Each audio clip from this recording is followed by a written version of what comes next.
제 19장. 이스라엘 자손이 애굽 땅을 떠난 지 3개월이 되던 날, 그들이 시내 광야에 이르니라. 그들이 르비딤을 떠나 시내 광야에 이르러 그 광야에 장막을 치되 이스라엘이 거기 산 앞에 장막을 치니라. 모세가 하나님 앞에 올라가니 여호와께서 산에서 그를 불러 말씀하시되, 너는 이같이 야곱의 집에 말하고 이스라엘 자손들에게 말하라. 내가 애굽 사람에게 어떻게 행하였음과 내가 어떻게 독수리 날개로 너희를 업어 내게로 인도하였음을 너희가 보았느니라. 세계가 다 내게 속하였나니 너희가 내 말을 잘 듣고 내 언약을 지키면 너희는 모든 민족 중에서 내 소유가 되겠고 너희가 내게 대하여 제사장 나라가 되며 거룩한 백성이 되리라. 너는 이 말을 이스라엘 자손에게 전할지니라. 모세가 내려와서 백성의 장로들을 불러 여호와께서 자기에게 명령하신 그 모든 말씀을 그들 앞에 진술하니 백성이 일제히 응답하여 이르되, 여호와께서 명령하신 대로 우리가 다 행하리이다. 모세가 백성의 말을 여호와께 전하매 여호와께서 모세에게 이르시되, 내가 빽빽한 구름 가운데서 네게 임함은 내가 너와 말하는 것을 백성들이 듣게 하며 또한 너를 영영히 믿게 하려 함이니라.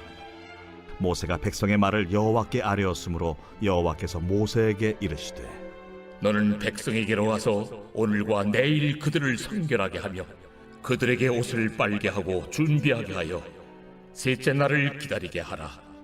이는 셋째 날에 나 여호와가 온 백성의 목전에서 시내산에 강림할 것임이니 너는 백성을 위하여 주위에 경계를 정하고 이르기를 너희는 삼가 산에 오르거나 그 경계를 침범하지 말지니 산을 침범하는 자는 반드시 죽임을 당할 것이라.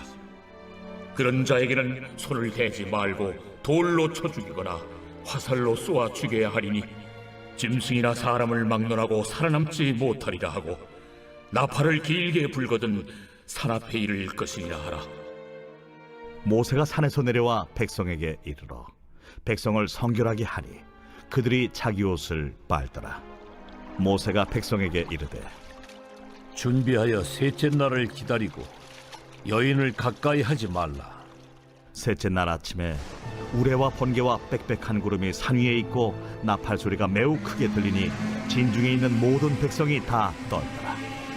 모세가 하나님을 맞으려고 백성을 거느리고 진에서 나오매 그들이 산기슭에 서 있는데 시내산에 연기가 자욱하니 여호와께서 불 가운데서 거기 강림하심이라. 그 연기가 옹기가마 연기같이 떠오르고 온 산이 크게 진동하며 나팔 소리가 점점 커질 때에 모세가 말한즉 하나님이 음성으로 대답하시더라. 여호와께서 시내산 곧 그 산 꼭대기에 강림하시고 모세를 그리로 부르시니 모세가 올라가매 여호와께서 모세에게 이르시되, 내려가서 백성을 경고하라. 백성이 밀고 들어와 나 여호와에게로 와서 보려고 하다가 많이 죽을까 하노라. 또 여호와에게 가까이 하는 제사장들에게 그 몸을 성결히 하게 하라. 나 여호와가 그들을 칠까 하노라. 모세가 여호와께 아뢰되, 주께서 우리에게 명령하여 이르시기를 산 주위에 경계를 세워 산을 거룩하게 하라 하셨사온즉 백성이 시내산에 오르지 못하리이다. 여호와께서 그에게 이르시되, 가라. 너는 내려가서 아론과 함께 올라오고 제사장들과 백성에게는 경계를 넘어 나 여호와에게로 올라오지 못하게 하라.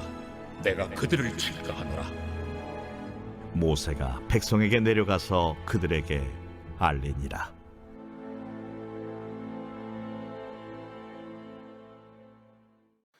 오늘 말씀을 보시면 3개월이 지나고 난 뒤에 드디어 이스라엘 백성들이 시내 광야에 이르렀습니다. 하나님께서 그들을 출애굽하게 하셨고 홍해 바다 가르셨고 또 마실 물과 먹을 것들도 공급해 주셨습니다. 출애굽기 3장 12절에 하나님께서 약속하신 말씀입니다. 하나님이 이르시되 내가 반드시 너와 함께 있으리라. 내가 그 백성을 애굽에서 인도하여 낸 후에 너희가 이 산에서 하나님을 섬기리니 이것이 내가 너를 보낸 증거니라. 하나님께서 말씀하신 산이 신의 산이었습니다. 그때 하나님께서 하신 약속을 이제 지키신 것입니다. 이곳에서 여호와의 사자가 떨기나무 가운데로부터 나오는 불꽃 안에서 나타나셔서 모세를 만났습니다.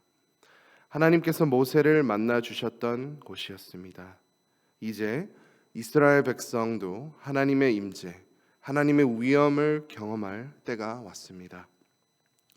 모세가 먼저 하나님 앞에 올라갔습니다. 그리고 하나님께서 이스라엘 백성에게 4절에서 6절 내용을 전달하라고 말씀하셨습니다. 특별히 4절 말씀을 보시면 독수리 날개로 너희를 입어 내게로 인도하였음을 너희가 보았느니라.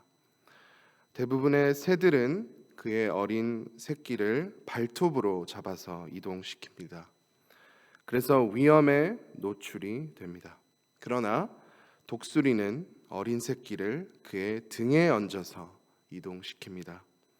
독수리는 온 몸으로 그의 새끼를 보호하며 이동하게 할 수 있습니다. 하나님께서 독수리 날개로 너희를 입었다는 것은 전적인 보호하심 안에서 이동하게 하셨다는 말씀입니다. 하나님께서도 우리를 지금까지 인도하셨습니다. 우리를 큰 사랑으로 항상 보호하시고 인도하셨습니다.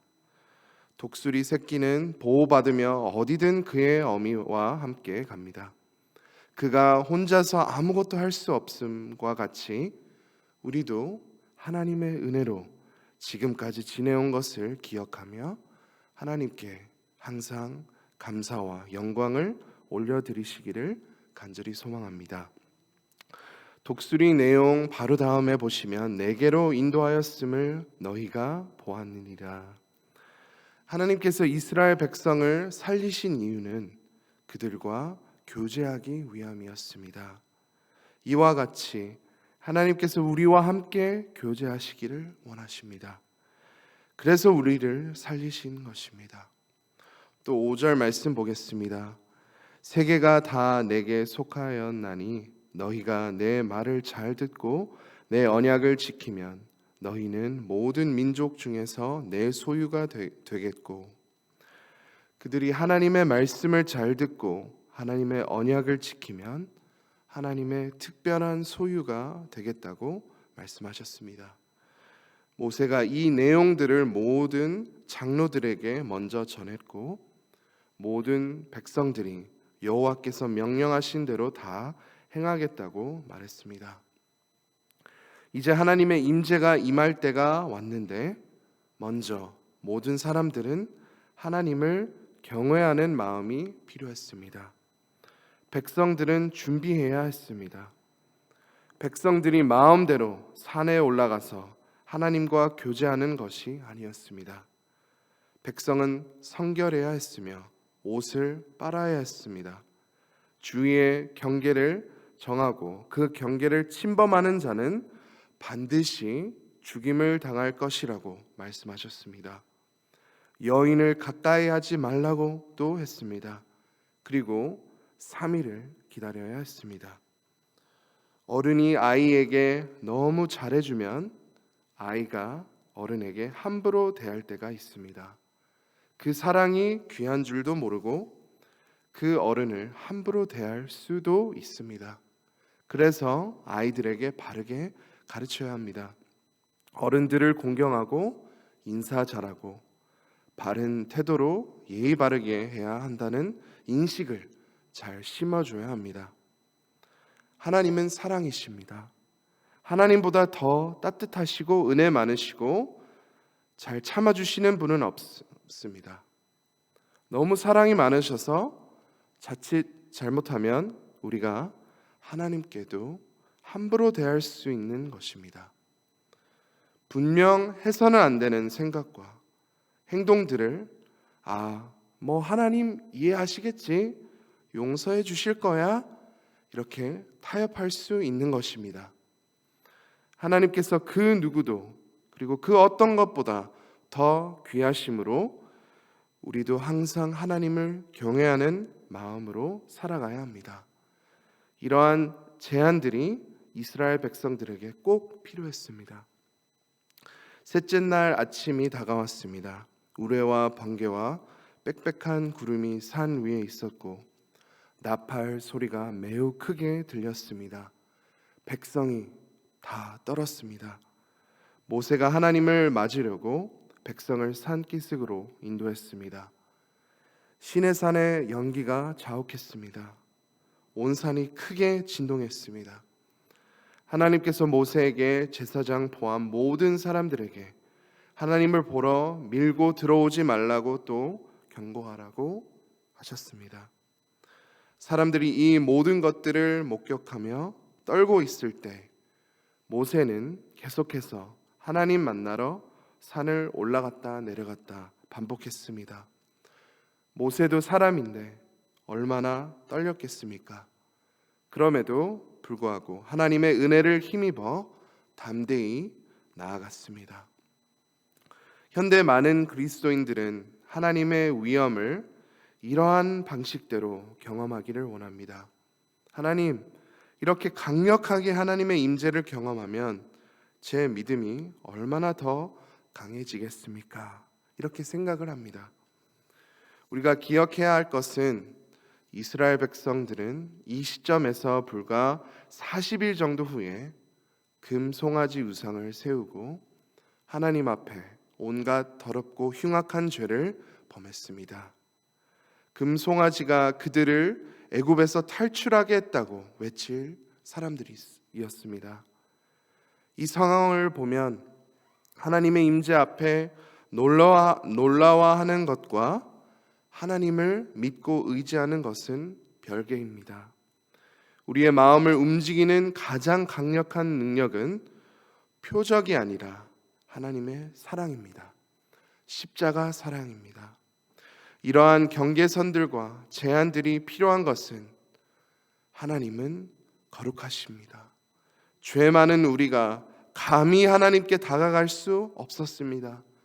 우리는 의롭게 여김을 받을 수 없었습니다. 그러나 예수님께서 우리를 위해 흘리신 보혈이 우리를 정결케 하였습니다. 의로울 수 없는 우리가 예수님의 의를 받아 의로운 하나님의 자녀로 살아갈 수 있습니다. 우리는 하나님을 경외합니다. 그리고 더 경외하는 마음으로 하나님께 다가가기 원합니다. 그러나 이스라엘 백성처럼 두려움에 떨며 하나님 임재를 기다릴 필요가 없습니다. 예수님 통해 우리는 담대히 하나님께 나아갈 수 있습니다. 말씀을 통해, 기도를 통해 우리는 하나님과 깊은 교제를 할 수 있습니다. 성령님, 우리 안에 계십니다. 오늘도 살아계신 하나님을 경외하는 마음으로 하나님과의 더 깊은 사랑의 교제를 경험하시는 사랑하는 모든 성도님들이 되시기를 간절히 소망합니다. 이 시간 말씀을 붙잡고 함께 기도하겠습니다. 어려움을 겪고 있는 성도님들 또 환우님들을 위해 함께 기도해 주시고 온 성도님들이 전도에 힘쓰게 하시고 많은 영혼을 구원해 주시도록 함께 기도하겠습니다. 또 계속되는 교회 보수공사 및 리모델링을 위해 함께 기도하시겠습니다. 또 미국과 한국 안에 자리 잡은 반성경적인 요소를 제거해 주시고 오직 말씀으로 돌아가도록 함께 기도하겠습니다. 주여 한번 외치고 함께 기도하겠습니다. 주여